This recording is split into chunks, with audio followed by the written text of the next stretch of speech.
Tu es venu me chercher au-delà de mes tourments. Ton amour a triomphé. Montre-moi la splendeur et la beauté qu'il y a à t'obéir de tout cœur, à se confier à ta voix.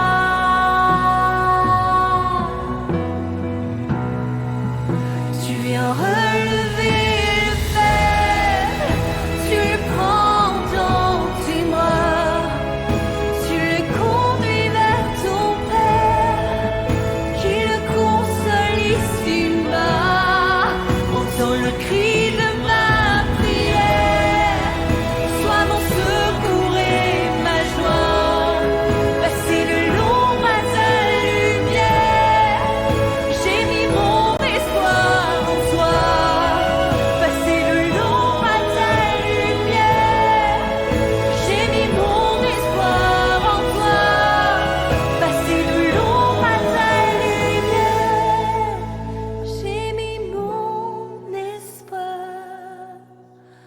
en toi.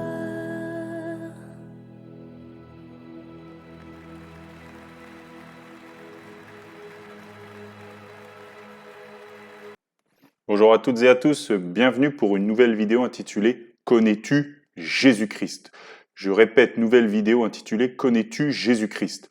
Donc déjà, merci à Glorious Louange pour leur musique « Relevez le faible » que vous pouvez retrouver gratuitement sur YouTube. Alors aujourd'hui, nous allons voir et nous intéresser à cette question « Connais-tu Jésus-Christ ?» Le Seigneur est venu dans le monde, il s'est fait chair et il a habité avec nous. Et il nous a sauvés par son sacrifice à la croix. Il a porté notre condamnation en le clouant à la croix. Merci Seigneur.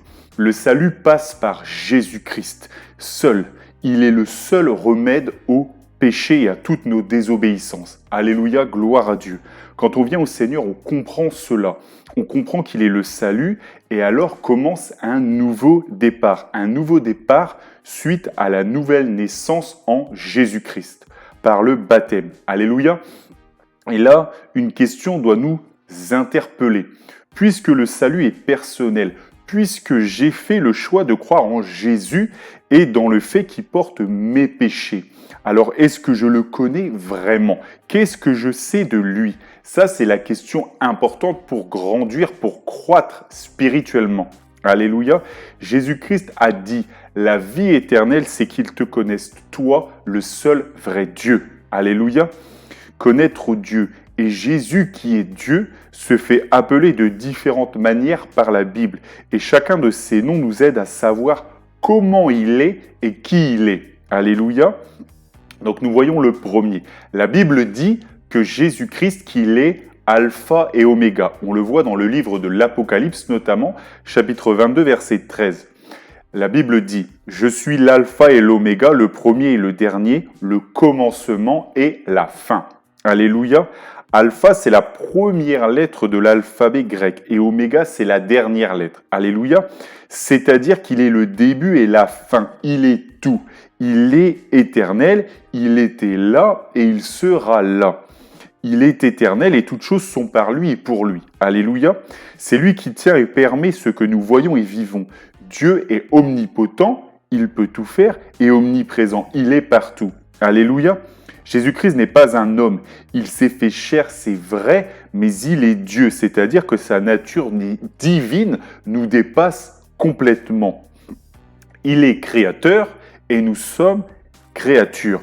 Et oui, sa nature divine nous dépasse complètement. Alléluia. Cela nous dépasse, mais tu dois comprendre qu'il est l'être suprême. Il a fait des miracles que personne d'autre n'a fait. Il est créateur, nous sommes créatures et il a fait ces miracles parce qu'il peut tout. Alléluia. Et la Bible dit, ne t'ai-je pas dit que si tu crois, tu verras la gloire de Dieu? et tout est possible à celui qui croit. Alors oui, mon frère, ma sœur, Dieu est alpha, oméga, Jésus-Christ est alpha et oméga, et si tu crois en lui, sache une chose, il est Dieu et il peut tout dans ta vie, que les bénédictions te localisent, que la guérison vienne dans ta vie au nom de Jésus-Christ, parce que mon frère, ma sœur, oui, tout est possible par Jésus-Christ à celui qui croit en lui. Alléluia. La Bible dit encore que le Seigneur, que Jésus-Christ est lumière du monde. On le voit notamment dans l'évangile de Jean, chapitre 8, verset 12, Jean 8, 12. Jésus leur parlait de nouveau et dit « Je suis la lumière du monde. Celui qui me suit ne marchera pas dans les ténèbres, mais il aura la lumière de la vie. » La lumière de la vie. Jésus-Christ dit qu'il est lumière du monde. Il est venu apporter la lumière. Nous qui autrefois marchions avec le diable sans le savoir, il nous a éclairés par sa lumière et les plans du diable remplis de ténèbres ont été connus. Ils ont été découverts, dévoilés. Alléluia. Que la lumière de Dieu t'éclaire, mon frère, ma sœur, au nom de Jésus-Christ. Il est lumière du monde. Il est l'espoir du monde. Sans Jésus-Christ, pas d'espoir, mais l'attente d'un jugement terrible qui s'en vient pour l'homme. Mais avec lui, par sa lumière, on est éclairé. La lumière, elle est forte, elle est douce, elle est chaleureuse, mon frère, ma sœur, elle est pleine d'amour, comme la lumière qui apparaît chaque jour et qui peu à peu monte au zénith. Alléluia. Le Seigneur Jésus-Christ nous éclaire, il nous montre ce qu'est ce monde. On comprend quand il nous éclaire et on voit et on comprend plein de choses. On voit ce qui arrive et ce qui s'en vient. L'enfer et la damnation deviennent limpides. Ce qui a été caché est vu, lisible, dévoilé. Jésus-Christ nous donne la lumière, la compréhension. Alléluia. Jésus-Christ dit, si le Fils de l'homme vous affranchit, vous serez réellement libre. Oui, libre, car on comprend ce qui se trame et ce qu'il se joue. Ce qui se joue, c'est une lutte pour croire ou ne pas croire en celui qui nous a sauvés en Jésus-Christ. Et Dieu nous éclaire par sa lumière et nous éclairerons ceux qui regardent à l'évangile par sa lumière. Ils seront sauvés par la foi en Jésus-Christ, au nom de Jésus-Christ. Alléluia. Merci Seigneur. Jésus-Christ dit aussi il porte ce nom, il est Fils de l'homme. Jésus-Christ se fait appeler Fils de l'homme. Comme on vient de le voir, Jésus-Christ dit, si le Fils de l'homme vous affranchit, vous serez réellement libre. Vous voyez, Fils de l'homme. Fils de l'homme, ça nous parle du fait que Dieu s'est fait chair. Il est sorti des entrailles d'une femme que Dieu, le Saint-Esprit, avait enfantée. Oui, enfanté par lui-même, par Dieu. Alléluia. Ça nous parle de la famille, Fils de l'homme. Un fils, il est notre famille. Il s'est rendu semblable à nous pour nous montrer comment faire, pour nous exhorter à croire en Dieu, à croire en lui. Ça nous explique qu'il est l'exemple à suivre. L'homme a été créé par Dieu et on doit savoir que notre vocation est d'être fils et fille de Dieu par la foi en Jésus-Christ, tout comme Jésus-Christ s'est fait chair. Il a voulu que l'on s'identifie à lui. C'est pour ça qu'il a dit « Fils de l'homme ». Alléluia. L'agneau de Dieu. Il se fait appeler l'agneau de Dieu. Jésus-Christ est appelé notamment par Jean qui dira « Voici l'agneau de Dieu qui ôte le péché du monde ». Jésus-Christ, l'agneau de Dieu. C'est lui qui est le sacrifice qui porte nos péchés. Il porte nos péchés, il s'est sacrifié pour nous. Ça nous parle de son sacrifice pour nous et de son amour.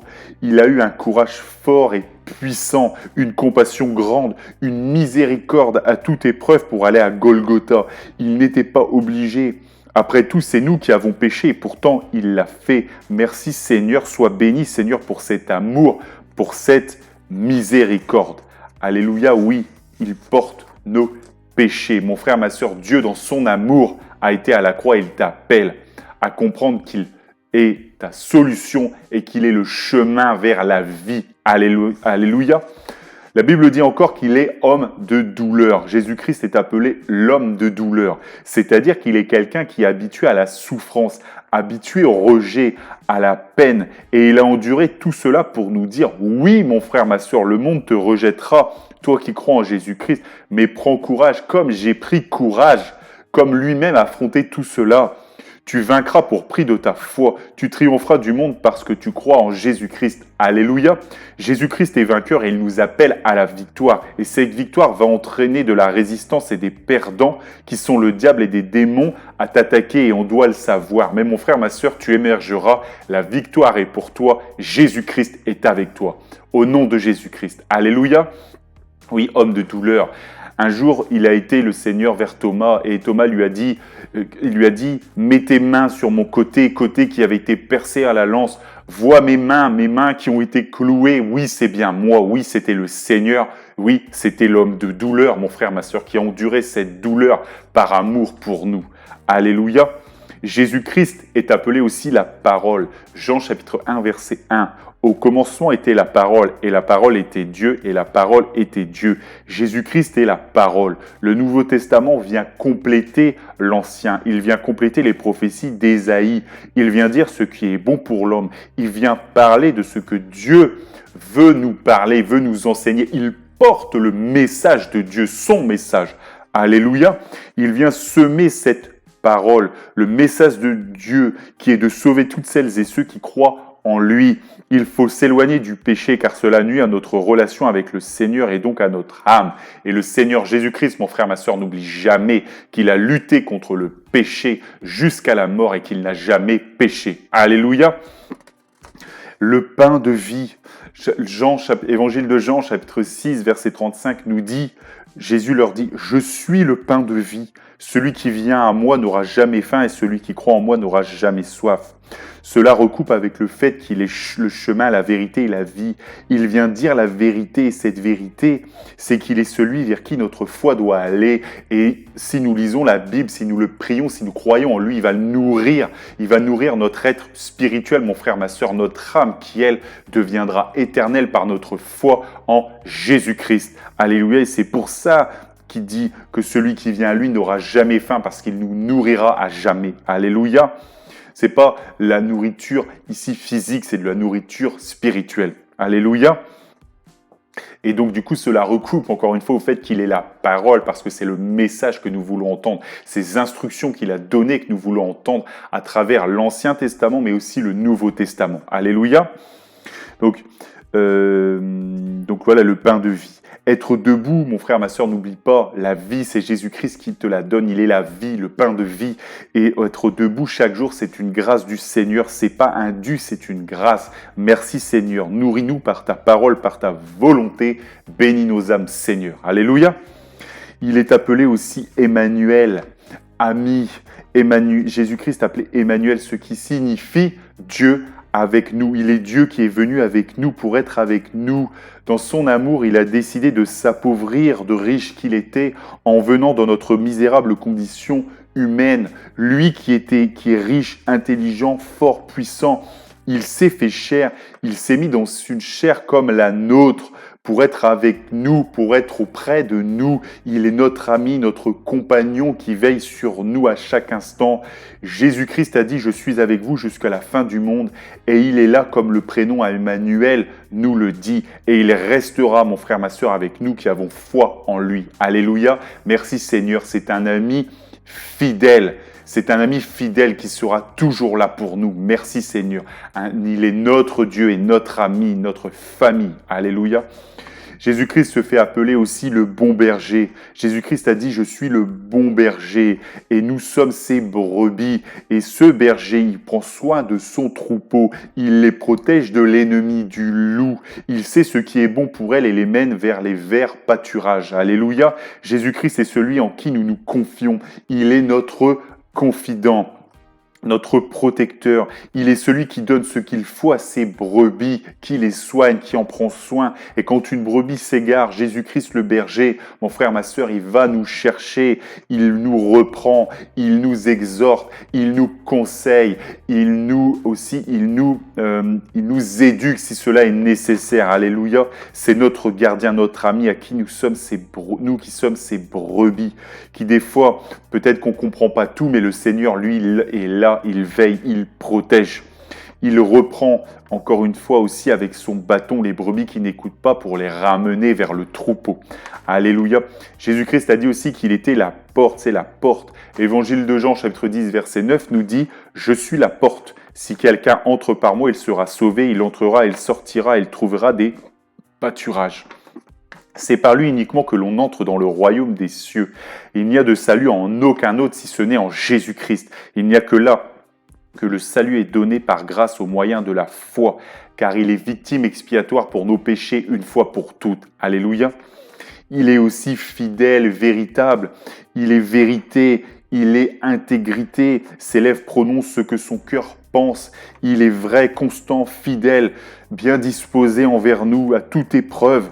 Nous, peut-être qu'un jour, on peut renier comme Pierre, mais lui, non, il est constant, parfait dans sa conduite, mon frère, ma sœur, réglé, juste, parfait en vérité, en droiture. Il ne va pas par des chemins tortueux, des mauvaises pensées. Alléluia. Le Seigneur est aussi doux et humble de cœur, mais il peut aussi se fâcher quand nous lui désobéissons. Et là, on pense à Gédéon qui est parti à l'opposé de là où le Seigneur lui demandait. Donc le Seigneur a secoué l'océan, le bateau allait de droite à gauche et Gédéon fut ramené vers Ninive pour prêcher, pour remplir sa mission. Alléluia. Donc voilà, mes frères, ma sœur, quelques noms que le Seigneur se donne lui-même pour témoigner de ce qu'il est, de comment il est. Bien sûr, je vous invite à creuser ces noms, à creuser ces qualificatifs, car derrière cela, ça nous parle de Dieu, de Jésus-Christ. Et plus on apprend à le connaître, plus on s'approchera de lui et plus spirituellement nous croîtrons. Alléluia, que Dieu vous bénisse dans le nom de Jésus-Christ et que toute la gloire lui revienne.